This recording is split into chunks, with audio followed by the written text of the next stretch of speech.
Suchin cinemas మన మధుసూదన్ రెడ్డి గారి డైరెక్షన్లో ఫ్రెండ్లీ గోస్ట్ అనే ఒక మంచి కామెడీ సినిమా వస్తుంది. ఇప్పుడు ట్రైలర్ చూశాను. అండ్ మన రాజేష్ గారు యాక్ట్ చేశారు. అండ్ చాలా మంచి నటీనటులు కూడా పార్టిసిపేట్ చేశారు సినిమాలో. And I'm sure it's going to be a really super duper comedy right. And looking forward for the release. ప్రతి ఒక్కరూ తప్పకుండా థియేటర్కి వెళ్ళి సినిమాని చూసి ఎంకరేజ్ చేయండి. All the best to the whole team. God bless. Thanks. All the best uncle. All the best sir. Hello, hi అండి. ముందుగా అందరికీ ఇండిపెండెన్స్ డే శుభాకాంక్షలు.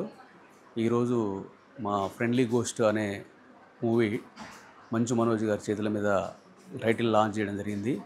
సుచిన్ సినిమా పతాకంపై విశ్వనాథ్ గారు ప్రొడ్యూసర్గా నా డైరెక్షన్లో రూపుదిద్దినటువంటి ఈ చిత్రము చాలా కామెడీగా వచ్చింది. ఈ చిత్రాన్ని మేము సెప్టెంబర్లో రిలీజ్ చేయడానికి ప్లాన్ చేస్తున్నాము. ఈ సినిమాలో శ్రీనివాస్ రెడ్డి, సప్తగిరి, వెన్నెల కిషోరు, ఇంకా పృథ్వీ గారు, 30 years పృథ్వీ గారు, అంతా పెద్ద ప్యాడింగ్ వెన్నెల కిషోర్ గారు వర్క్ చేశారు. అంతేకాకుండా మ్యూజిక్ డైరెక్టర్గా బీమ్స్ ఉన్నారు. ఎడిటర్ నాగేశ్వర్ రెడ్డి, కెమెరా హరి గారు చాలా అద్భుతంగా చేశారు. ఈ సినిమా తప్పకుండా అందరిని ఎంటర్టైన్ చేస్తుందని నేను కోరుకుంటున్నాను. థ్యాంక్ యూ అండి.